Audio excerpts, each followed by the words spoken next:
I realize that, but these boxes have to be moved today. I appreciate that, but the sign right there says HOA movers. You know the regulations as well as I do. The following week, I felt a temporary sense of relief, thinking the hearing had put Kevin and Dalton in their place. But Kevin, true to form, wasn't ready to surrender.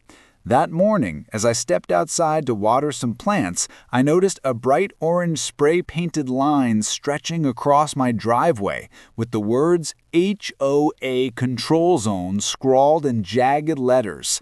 Clear evidence that Kevin had returned under the cover of darkness to mark my property like a battlefield. I took photos immediately and walked toward the street where Kevin, wearing a smug grin and a neon safety vest he had apparently purchased for this stunt, was standing with a measuring tape and clipboard. "Good morning," I said dryly. Kevin waved his tape like a sword and replied, "We are redefining the compliance perimeter." I shook my head, holding up the county documents and the deed. "This is my property. You've already been told. Leave." Kevin, of course, didn't leave. He started pacing along the spray-painted line, making notes as if it were a legitimate survey while muttering under his breath about protecting the community standard. I asked him one more time to step off, and when he didn't, I pulled out my phone to call Officer Collins. But Kevin spotted me and lunged toward the camera, shouting, "Stop recording! That's destruction of HOA evidence!" I ignored him and started recording anyway, capturing every word, every gesture. Then, to my astonishment, Dalton's black SUV appeared at the end of the street and outstepped both Dalton and two other board members, this time carrying a large folding barricade. They marched toward my property like they were about to seize it by force. Kevin waved them forward and said, "Enforce the perimeter." I stepped in front of them, holding my phone and my county paperwork, and shouted, "You are trespassing. Step off my property now, or I'll call the sheriff for criminal interference." Dalton paused, clearly irritated by the presence of witnesses and documentation, then said, "React to authority to protect community boundaries," repeating the same phrase that had become a mantra for the HOA. But I calmly replied, "Authority only applies to properties in the HOA. This is outside your jurisdiction. Leave." Kevin's face twisted with frustration, realizing the room, or in this case the street, was now siding against him. I could see their coordination faltering. The two board members looked at each other, unsure, while Dalton's voice grew sharper. "This isn't over." But before they could advance, the sound of sirens pierced the morning air, and within minutes Officer Collins and another deputy arrived, responding to the trespassing complaint I had filed earlier. Kevin and Dalton froze as Collins stepped out, glanced at the barricade, and asked, "Do you have any legal right to block this driveway?" Dalton stammered, Kevin sputtered, and the deputies quickly began documenting the scene. Within minutes, Kevin and the board members were forced to remove every barrier and step off the property, all while I filmed the entire process. I felt a rush of vindication. Their final desperate stunt had failed spectacularly. The street was quiet again, my driveway fully accessible, and for the first time since the move, I felt like I could breathe, knowing that the law and logic had finally prevailed against Kevin's obsession. But deep down, I knew this wouldn't be the end of his attempts to assert control, because men like him never truly back down. They just plan their next move. And just when I thought Kevin was finished, his next scheme would shock even the most patient neighbor. After the barricade incident, I thought Kevin and the HOA had finally realized they couldn't intimidate me. But as the days went by, I noticed subtle signs that he was still scheming. Little things at first, like footsteps in my yard at odd hours, the sound of a drone buzzing over my property, and occasionally a suspicious vehicle parked at the edge of the street with the driver taking notes or snapping photos. One evening I caught Kevin himself hovering behind a row of bushes, binoculars in hand, and I decided it was time to confront him directly before his obsession spiraled further. I stepped outside calmly, phone in hand, recording the encounter, and called out, "Kevin, this stops now. You were trespassing, and any further attempts will be reported to the sheriff immediately." Kevin jumped, flustered but trying to act casual, saying, "I'm just checking for compliance violations," which was laughable because there were none and he had no authority.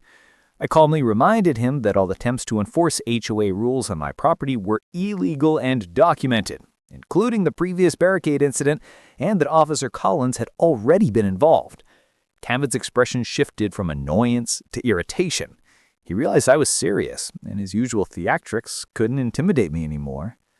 I could see the gears turning in his head, trying to figure out the next way to harass me without crossing obvious legal lines, that I had prepared for that possibility. My phone was recording, cameras were installed at every angle of my property, and I had compiled every interaction in a digital file, complete with timestamps and evidence. Kevin muttered something about escalating to the community board and ensuring compliance, but I interrupted saying, "There is no community authority over my property. This ends now." I stepped closer, making it clear he could either leave or face law enforcement consequences, and for the first time he hesitated.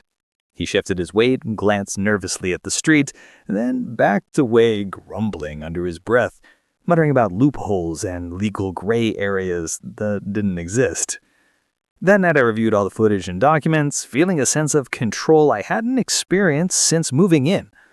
Kevin might continue plotting, but now any move he made would be captured, leaving him exposed and accountable. Even more, the surrounding neighbors had started noticing his obsessive behavior, whispering to each other about how extreme and unnecessary his actions had become. Kevin's pattern of harassment was no longer private, it was public, and every neighbor who saw him on my property or overstepping boundaries reinforced that he was in the wrong. By the end of the week, it became clear that Kevin's obsession had isolated him. While he once believed the community supported him, now he faced scrutiny, legal exposure, and the realization that I would never be intimidated or forced to leave. Despite the apparent victory, I knew his stubbornness could manifest in yet another attempt to assert control, and I remained vigilant, watching for the next move from a man who had proven he would stop at nothing. And Kevin's next plan would involve the county itself, dragging his battle to an entirely new level. A few days later, I received an official-looking letter in the mail, postmarked from the county office, and my heart sank for a moment until I realized it wasn't addressed to me. It was addressed to Kevin, but it referenced my property, claiming that a dispute over compliance jurisdiction had been filed and that a county hearing was scheduled. It was immediately obvious that Kevin had tried to involve the county by submitting false claims, hoping to legitimize his obsession, but I wasn't about to let him get away with it.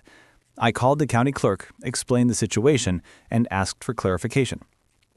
The clerk, a patient woman named Miss Parker, reviewed the case and confirmed that Kevin's submission was fraudulent. He had filled out forms with misleading information and even forged signatures from non-existent HOA board members. I immediately documented everything, knowing this could finally put Kevin in serious legal trouble. The next day, Kevin showed up at my door with a smug grin, waving a stack of papers, insisting that the county will now review the dispute. But I held up my copy of the clerk's statement and calmly said, "Your claim has no standing. You submitted fraudulent information, and any further attempts to involve the county could result in criminal charges." His face went pale, and for the first time I saw hesitation in his usually cocky demeanor. "It's just a misunderstanding," he stammered, but I shook my head. "There is no misunderstanding. You filed false documents about my property. Step off or the sheriff will be involved immediately." Kevin muttered, fuming, and stormed off, clearly shaken. Well, I went inside to prepare my own submission to the county, documenting Kevin's harassment, trespassing, and false claims. Within 2 days, the county confirmed in writing that my property was entirely outside the HOA and that Kevin's submissions were invalid, warning him in clear terms not to interfere with my property again. Feeling a mixture of relief and satisfaction, I knew the law had finally sided firmly with me. But I also knew men like Kevin don't quit easily. He might retreat temporarily, but he was already planning his next move, likely something more cunning, subtle, or invasive. Over the next week, I stayed vigilant, checking cameras, documenting minor incursions, and updating my file meticulously, knowing it was only a matter of time before Kevin tried one last desperate stunt. And sure enough, the following weekend I noticed a strange delivery truck parked at the edge of my property, with movers unloading what looked like furniture, all under Kevin's instructions. He was attempting to claim that the items belonged to the HOA and placing them on my property, a bold and illegal maneuver to assert control indirectly. I immediately called the sheriff, intercepted the delivery, and instructed the movers to leave, all while recording everything. Kevin arrived moments later, furious, shouting that I stole HOA property and threatening more action. I stood firm, calmly showing every legal document and warning him that any attempt to place items on my property without permission was illegal trespass. By this point, Kevin's obsession had evolved from petty interference to outright attempts at intimidation, and I knew the next move would be extreme. Sure enough, one morning I woke to find several flyers taped to trees and mailboxes in the neighborhood, all bearing my photo with bold letters declaring, "Unauthorized resident threatens community standards," complete with Kevin's signature scrawled at the bottom as HOA watchdog. The messages were designed to humiliate me and turn neighbors against me, but instead they sparked conversations, whispers, and calls from men who lived in the actual HOA asking what was going on. I calmly documented each flyer, took photos, and texted Officer Collins to make him aware of the harassment campaign. Later that day, Kevin appeared in person, pacing across the street with a stack of more flyers, ready to hand them to anyone who would listen. I stepped outside, phone recording in hand, and said firmly, "This ends now. You are harassing me and distributing false claims about my property. Step away or the sheriff will be called." Kevin, flustered but persistent, waved a flyer and shouted, "The community needs to know." I calmly replied, "The community will know the truth, but it won't come from you. You are trespassing, and these flyers are evidence of harassment." He hesitated, scanning the street for witnesses, realizing some HOA members were quietly shaking their heads and refusing to engage with him. I followed up immediately by contacting the county and providing all the evidence. Photos, videos, timestamps, and the flyers themselves. Kevin's bold strategy had backfired. He had exposed himself as the aggressor in front of both law enforcement and the neighborhood. Despite his anger, he had no legal grounds to continue this campaign. Over the next few days, I kept a close watch, documenting every time Kevin attempted to step near my property, distribute additional flyers, or photograph my home, each time adding more evidence against him. With the community now aware of his behavior, Kevin's credibility began to crumble. The more he tried to assert authority, the more isolated he became. I also started noticing subtle signs of his frustration. He began muttering to himself, pacing alone, and sending increasingly desperate messages to the HOA board, who themselves were growing hesitant, clearly realizing the situation was spiraling out of control. While I maintained vigilance, I also strengthened my defenses. Cameras, signage warning of surveillance, and clear notices stating the property boundaries. Kevin, seeing these measures, tried one last tactic. He approached with a printed petition supposedly signed by neighborhood men demanding my compliance. I laughed aloud, showing him the original signatures and comparing them to his photocopies. Every signature was forged. He stammered, caught red-handed, realizing that the law, the county records, and the community had all turned against him. This confrontation marked a turning point. Kevin's obsession was fully exposed, and he had no room left to maneuver without legal consequences. Yet I knew his temper and stubbornness meant he might attempt one final desperate move. And indeed, Kevin's last attempt at domination would come in a form so brazen it almost crossed a line from harassment into criminal action. Kevin's final attempt came on a quiet Saturday morning, the kind of morning that should have been peaceful, but I noticed a moving truck idling across the street with the driver checking his clipboard nervously, clearly awaiting instructions. Within minutes, Kevin appeared, holding a stack of official-looking documents and waving his arms like a man on a mission. He had apparently convinced the movers that the HOA had the authority to seize certain community assets from my property, and he was now trying to claim furniture, decorations, and even outdoor equipment as property belonging to the HOA. I immediately stepped outside, phone recording in hand, and said, "Everything on this property belongs to me. You are trespassing. Leave, or I will involve law enforcement immediately." Kevin tried to argue, reading from his papers and saying things like, "By order of the HOA, you're required to relinquish items that violate community standards." But I calmly showed the movers the documents from the county proving I was outside their jurisdiction, and the driver immediately realized the HOA had no authority over my property. Kevin's face turned red with fury, and he shouted, "This isn't over. The board will enforce compliance."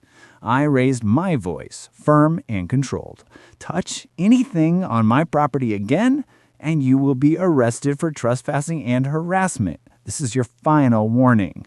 The movers, seeing the situation and the legitimacy of my documents, refused to cooperate and quickly drove away, leaving Kevin fuming at the curb. I recorded the entire incident, including Kevin pacing, muttering, and taking photos of my home, like a man defeated but unwilling to admit it. Over the next hour, I documented every interaction, called Officer Collins to report the escalation, and emailed the county with a detailed account, including time-stamped video evidence showing that Kevin had attempted to use intimidation and fraud to seize private property. By the afternoon, Kevin had disappeared, realizing that any further attempt would result in serious legal consequences. For the first time, I felt a sense of closure. The HOA's obsession had been fully exposed, every overreach documented, and law enforcement fully aware of the harassment. Neighbors who had once been quietly watching now expressed support, acknowledging that Kevin had crossed every line imaginable, from trespassing to attempted property seizure to intimidation campaigns. Even the HOA board had begun to distance itself from Kevin, recognizing the liability he had created. That evening, I sat on my porch, finally able to enjoy the peace I had moved here for, reflecting on how a single obsessed neighbor had escalated into a full-blown campaign of harassment and intimidation, only to be thwarted by documentation, calm persistence, and legal authority. The ordeal had been exhausting, but it was also empowering, a lesson in standing one's ground and using evidence and law to protect one's rights. Yet, even with Kevin finally out of sight, I knew men like him never truly disappear. They only wait for the next opportunity to test boundaries. The final showdown came quietly, almost unremarkably, yet it carried the weight of every confrontation before. A week after Kevin's failed property seizure attempt, I received a formal notice from the county addressed to him, confirming that any further harassment or trespassing on my property would result in immediate fines, legal action, and potential criminal charges. I knew this notice would hit him harder than any argument I could make, because Kevin had spent weeks building an illusion of authority, and now the legal system had firmly dismantled it. That morning, I saw him pacing near the edge of my property, muttering to himself, clearly trying to decide if he could make one last move. But with deputies now aware of every previous incident, his options were severely limited. I stepped outside calmly, recording the interaction, and Kevin raised his hands defensively, saying, "I just want to make sure the rules are followed." I replied evenly, "The rules do not apply to my property. You have no authority. Leave permanently, or the sheriff will escort you off the premises." And for the first time, I could see doubt flicker across his face, his usual confidence shaken by the mountain of evidence and legal documentation stacked against him. He backed off slowly, muttering about consulting the board and next steps, but it was clear even he knew the board would not risk liability by supporting his obsession any longer. Over the next few hours, I watched as Kevin disappeared down the street, no longer pacing, no longer measuring, no longer attempting to interfere. The neighborhood breathed a quiet sigh of relief as news spread that the harassment campaign had been effectively neutralized. I took stock of everything: the barricades, the flyers, the midnight drill incident, the fake petitions, and the attempted property seizure, and filed it all as a permanent record, ensuring that any future action by Kevin or any rogue HOA members would be met with swift legal enforcement. With cameras still in place and neighbors now aware and supportive, The property that had once been under siege became truly mine. I finally allowed myself to enjoy the peace I'd fought for, the freedom of living outside an overbearing HOA, in a home where my rights were respected and my boundaries enforced. Even Kevin's last desperate stunt had failed to intimidate me, and the combination of calm persistence, proper documentation, and legal authority had finally won the battle.